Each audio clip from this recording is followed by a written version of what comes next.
Vijay sir வந்து அரசியலுக்கு போயிட்டாரு, அஜித் சார் சினிமா அவுட் ரேசிங்க்கு வந்துட்டாரு, அவரும் சில படம் நம்புறாரு.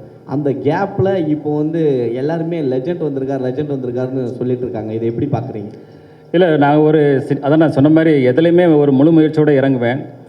அதே போல் தான் இதில் இறங்கியிருக்கோம், அதை செயல்படுத்தியிருக்கோம். அதை வந்து ஜனங்களுக்கு பிடிக்குன்ற நம்பிக்கையோடு நாங்கள் செயல்பட்டு இருக்கோம் சார். படங்களில் வந்து பார்த்தீங்கன்னா மாஸ் ஹீரோக்கள் இப்போ சமீபமாக பார்த்தீங்கன்னா யோகி பாபு வாயில் கூட சிகரெட் வச்சுட்டாங்க. சரிங்க. ஆனால் நீங்கள் ஸ்டார்டிங்லேருந்து அந்த இது பண்ணலை. ஆமாம், சிகரெட் தண்ணி படத்தில் வந்தால் சிகரெட்டு ட்ரிங்க்ஸ் ரெண்டுமே பண்ண மாட்டேன். கேட்க அவ்வளோதான் போதுமா? நான் ரியல் லைஃப்லேயும் பண்ணுறதில்ல, சினிமாவிலையும் அது பண்ணுறதில்ல. எஸ் சார், வணக்கம் சார். கிளிம்ஸ் பார்த்தோம், ரொம்ப சூப்பராக இருந்தது. தேங்க்யூ. ஒரு ஃபுல் எனர்ஜியோட பக்காவாக பண்ணியிருக்கீங்க, வாழ்த்துக்கள். துரை செந்தில்குமார்கிட்ட சார் இந்த கேள்வி. சார், படத்தினுடைய டைட்டில் லீடர் தெலுங்கில் வந்து இந்த பாலகிருஷ்ணா படத்தோட டைட்டிலாக தான். ஸோ தெலுங்குல இது வரதுனால ஏதாவது டைட்டில் இஷ்யூ இருக்குமா, இல்லை ஆல்ரெடி என்ஓசி வாங்கியிருக்கோமா சார்? Check sir.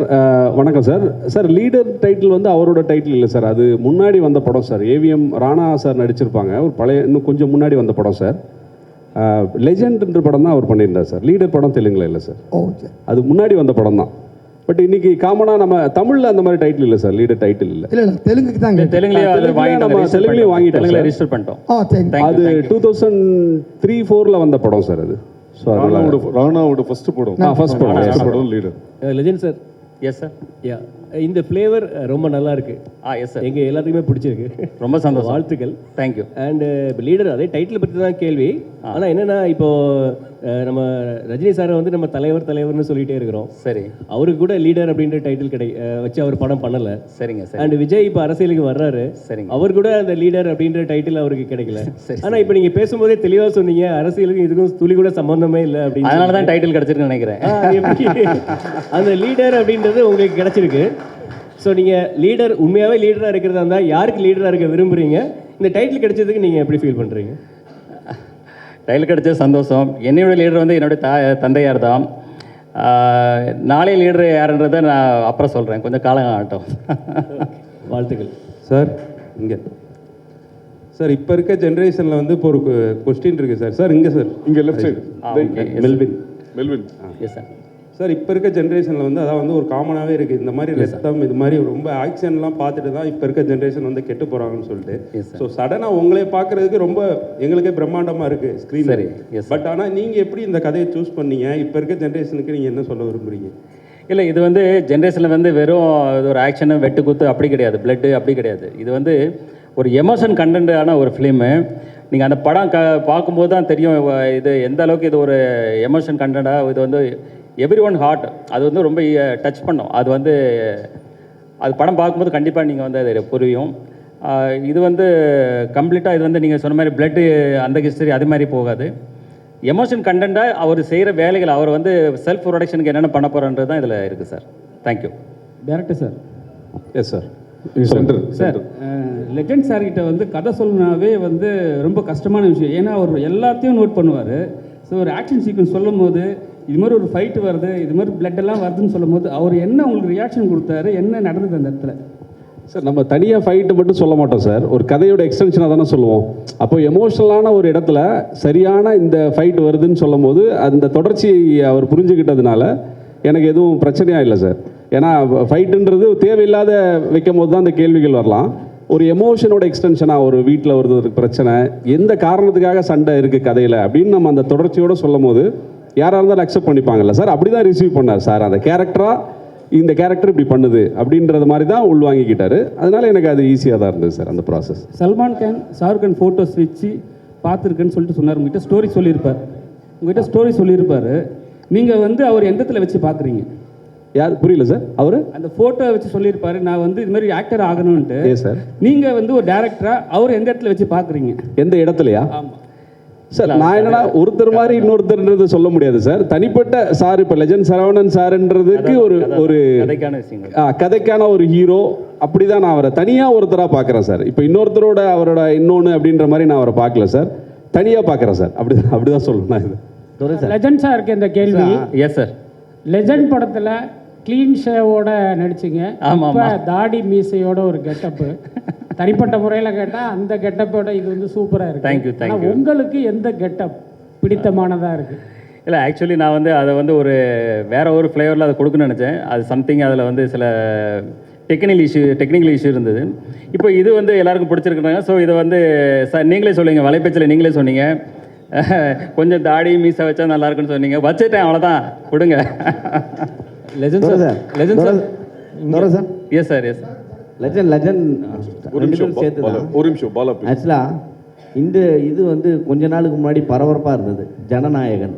ஸோ அதுலேயும் விஜய் சாரும் குழந்தையும் தான் வரும், இதுலேயும் குழந்தையும் நீங்களும் தான் காட்டியிருக்காங்க, ஹீரோயினை காட்டவே இல்லை. ஸோ ஜனநாயகன் வைக்கிறதுக்கு பதில் லீடர்னு வச்சுருக்காங்களா நேமு? ஏன்ட கேட்குறீங்களா? இதுமே சேர்த்துதான்.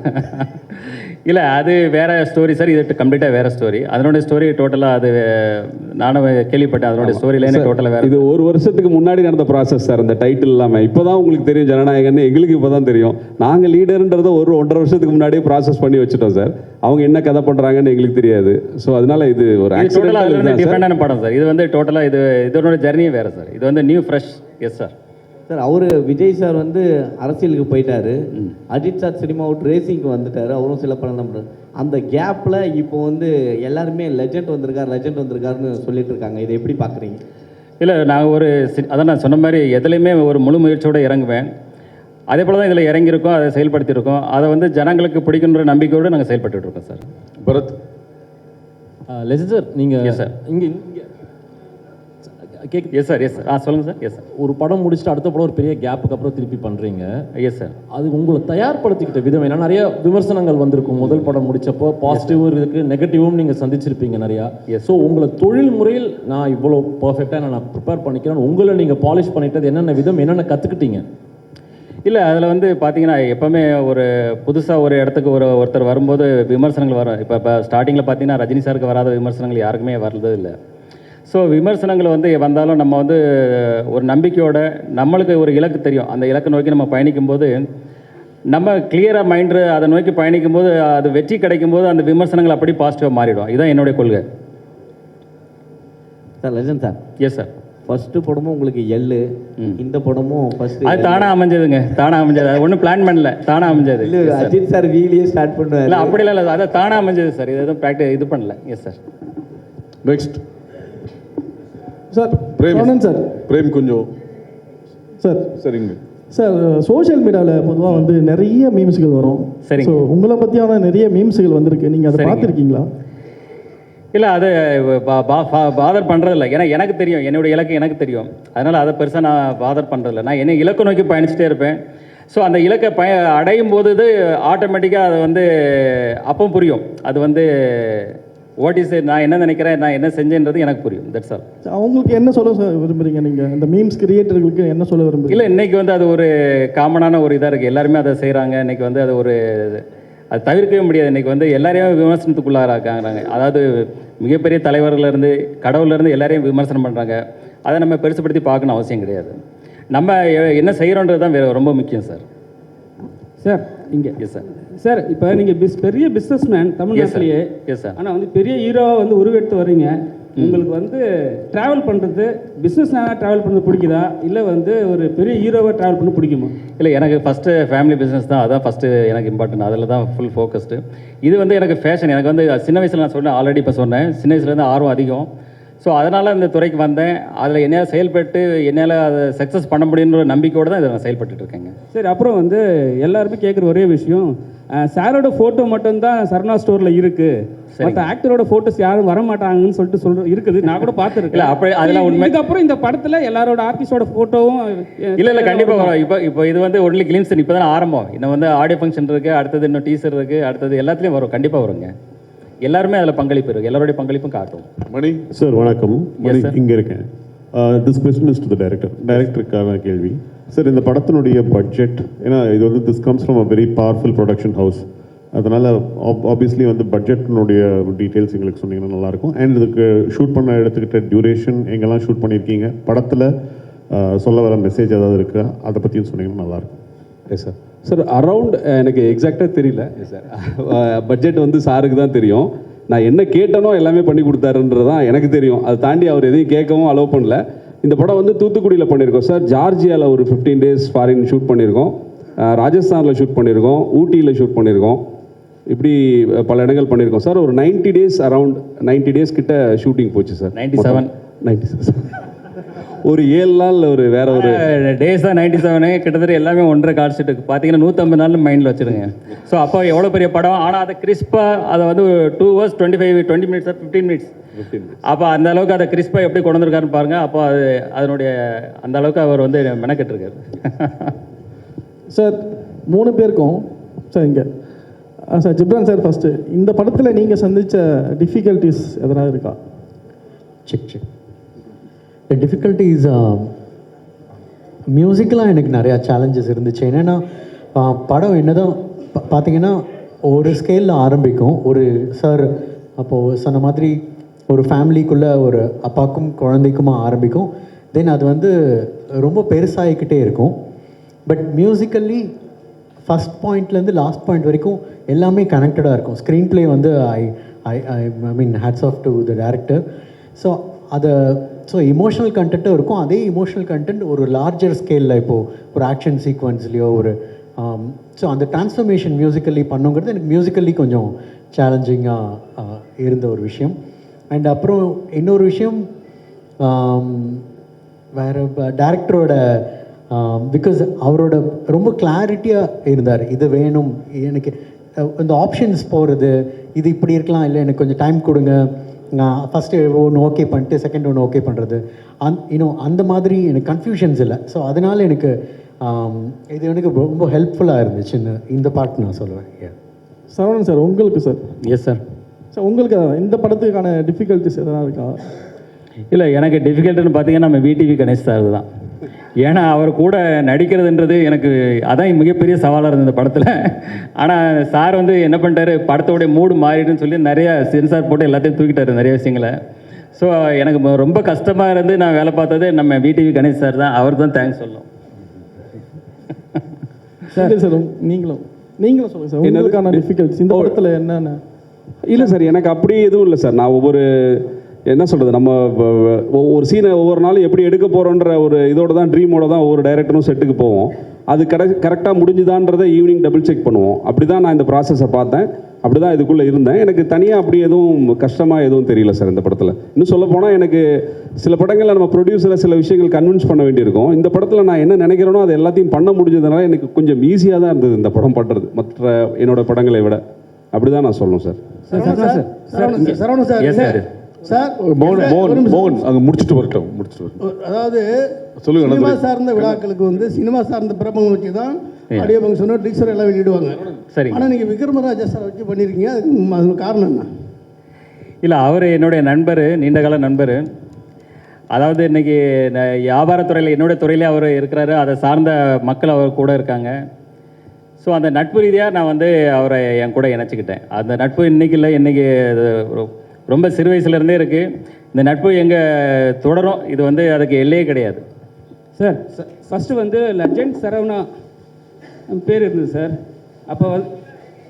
அப்போ வந்து லெஜண்ட் சார்னு கூப்பிட்டு இருந்தாங்க. இப்போ லீடர் சரவணான்னு போடுவாங்களா சார் நேமு, இல்லை வந்து கண்டினியூவாக லெஜண்ட் சரவணா தான் வரும்? படத்தோடைய பேர் தான் இல்லை லீடர், என்னுடைய பேர் லெஜண்ட் சரவணன் தான் சார். ஏன்னா ஆக்சுவலி சரவணன் தான் இருந்தது. அப்புறம் அந்த கடை பேர் வரும்போது லெஜெண்டுன்னு வரும்போது நிறைய சரவணன் இருந்ததால் லெஜண்ட் சரவணன்னு அதை கொஞ்சம் மாற்றிக்கிட்டோம், அவ்வளோதான். That's all. Legend sir director stunt அதிகமாக பண்ணிருக்கிறதா சொன்னாங்க. ஸ்டண்ட் பார்க்கும்போது கிளிம்ஸ்லேயே காமிச்சிங்க. ஆமாம், இதுக்காக டைரக்டர் அதை ப்ராக்டிஸ் அனுப்புனாரா? ஏன்னா இப்போ சமீபத்தில் ஆன் ஸ்பாட் பண்ணுறது தான், எல்லாமே ஆன் ஸ்பாட் தான், இறங்கி அடிக்கிறது தான். ஆமாம்மா, அது சொல்லுவார் அவர் இதில் சொல்லுவார் தலைவர் யார் ஸ்டன் மாஸ்டர் சொல்லுவார், அன்னைக்கு ஆடியோ ஃபங்க்ஷனில் சொல்லுவார். சார் இயக்குனர் சார். Yes sir. இந்த சைடு சார். எங்கே சார்? இங்கே சார்.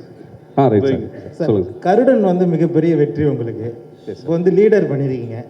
தமிழக மக்களுக்கு இந்த படம் வந்து என்ன மாதிரி தாக்கத்தை ஏற்படுத்தும் சார்? சார், மக்களுக்கு தாக்கத்தை பெரிய கேள்வியாக இருக்குது சார். இது அந்தளவுக்குலாம் இல்லை சார். ஒரு திரைப்படமாக அவங்களுக்கு ஒரு என்டர்டெயின்மெண்ட்டும் ஒரு டேக் அவே பாயிண்ட்டும் நம்ம சின்னதாக ஒன்று பண்ணிட்டாலே ஒரு பெரிய அச்சீவ்மெண்ட் தான் சார் இன்றைக்கி இருக்கிற தமிழ் சினிமா சூழலில். ஏன்னா இது பிஸ்னஸும் சேர்ந்தது இல்லை சார் ஒரு திரைப்படம்ன்றது. ஸோ இதில் அந்த பிளெண்டு கரெக்டாக இருக்கும் சார். ஒரு டேக் அவே இருக்கும், ஒரு ஃபேமிலிக்கான என்டர்டெயின்மெண்ட், அது கூட எல்லாமே சேர்ந்த மாதிரியான ஒரு கமர்ஷியல் பேக்கேஜ் தான் சார் இந்த படம். சரவணா சார். சார் ஆக்சுவலாக ஃபஸ்ட்டு படம் வந்து சூப்பர் கான்செப்ட். அதாவது சுகர் பேஷண்ட் வந்து மருந்து, அதுக்காக நீங்கள் இறங்குனீங்க, அதுவே பெரிய ஒரு வரவேற்பாக இருந்தது. Yes sir. ஆனால் இப்போ சமீபமாக பார்த்தீங்கன்னா இந்த போதை கலாச்சாரம் அந்த படங்கள்லாம் வர ஆரம்பிச்சுது. ஸோ இந்த மாதிரி போதை கலாச்சாரம் அந்த மாதிரி உங்ககிட்ட ட்ரெண்டிங்கில் அந்த மாதிரி ஸ்டோரிஸ் ஏதாவது வந்தால் நடிப்பீங்களா? மக்களுக்கு மெசேஜ் சொல்கிற மாதிரி படங்கள் நடிப்பீங்களா?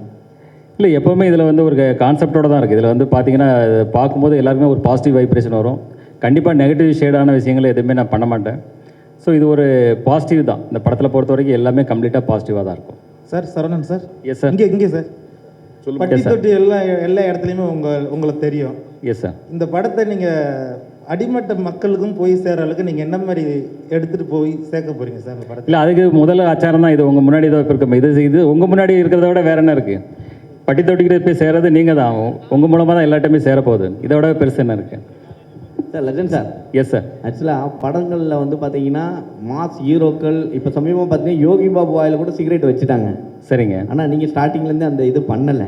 ஆமாம், சிகரெட் தண்ணி படத்தில் வந்தால் சிகரெட்டு ட்ரிங்க்ஸ் ரெண்டுமே பண்ண மாட்டேன். கேட்க அவ்வளோதான் போதுமா? நான் ரியல் லைஃப்லேயும் பண்ணுறதில்ல, சினிமாவிலையும் அது பண்ணுறதில்ல. Sir Saravanan sir. Yes sir. முதல் படத்தில் ஊர்வசி ரவுத்தையில் இறக்கிருந்தீங்க. ஆமாங்க ஆமாம். இந்த படத்தில் ஹீரோயினை கண்ணில் காட்ட மாட்டேங்கிறீங்க. இல்லை, ஆல்ரெடி நான் தான் சொல்கிறேன் மேடம், பாயல் ராஜபத்னு சொல்லிட்டு ஆடியோ ஃபங்க்ஷனில் எல்லாருமே கலந்துக்குவாங்க. எல்லா ஆர்டிஸ்டும் கலந்துக்குவாங்க. நெக்ஸ்ட் சார் வணக்கம். வணக்கம். வணக்கம் சார். பாலமுருகன் சாணக்கியால இருந்து. S sir. சார் துரை செந்தில்குமார் சாரோட கதை பண்ணணும்னு எதன் அடிப்படையில் இந்த இயக்குனர்கிட்ட படம் பண்ணணும்னு நீங்கள் முடிவு? இல்லை, நான் வந்து மிகப்பெரிய டைரக்டர்ஸ் 2-3 பேர்கிட்ட பேசிகிட்டு இருந்தேன். அது வந்து எனக்கு சில உடன்பாடுகள் ஏற்படலை. சார் கூட உட்கார்ந்து பேசும்போது எனக்கு அவங்க சொன்ன கதையாகட்டும் மற்ற விஷயங்களாகட்டும் எனக்கு ரொம்ப பாசிட்டிவாக இருந்தது. ஸோ அதனால் அவர் கூட இணைந்து இதை பணியாற்றும் போது தான் தெரிஞ்சது இந்த அளவுக்கு பிரமாதமாக இவர் பண்ணிகிட்ருக்காரு, ரொம்ப நல்லா இருக்குன்னு சொல்லிட்டு உடனே இப்போ பாதி படம் போயிட்டு இருக்கும்போது அடுத்த படம் பண்ணணும்னு சார்னு சொல்லிட்டு இப்போ படம் முடிகிறதுக்கு முன்னாடியே அட்வான்ஸ் கொடுத்து அவருக்கு அக்ரிமெண்ட்டும் போட்டாச்சு அடுத்த படத்துக்கு. சார் சரவணன் சார், சார் லெஜண்டில் வந்து விவேக் சார் நடிச்சிருப்பார். Yes sir. அவர் லைவ் ஆடியோ தான் போட்டிருப்பீங்க. இப்போது லைவ் ஆடியோ தான் அதில் போட்டிருப்பீங்க. ஸோ அது கொஞ்சம் ரஷ்ஷாக அது கொஞ்சம் சவுண்டு ஏற்றி தான் பண்ணியிருப்பீங்க. இப்போ ஏஐ அந்த மாதிரிலாம் வந்துருச்சு. ஆமாம். அந்த வாய்ஸை மாற்றிட்டு ஏஐ ஏதாவது வைக்கிறதுக்கான வாய்ப்பு இருக்குமா விவேக் சாருக்கு? இல்லை, அது ஏதாவது ரீ ரிலீஸ் இருந்தால் அதை யோசிக்கலாங்க, அந்த டைம் பார்க்கலாங்க. Yes sir.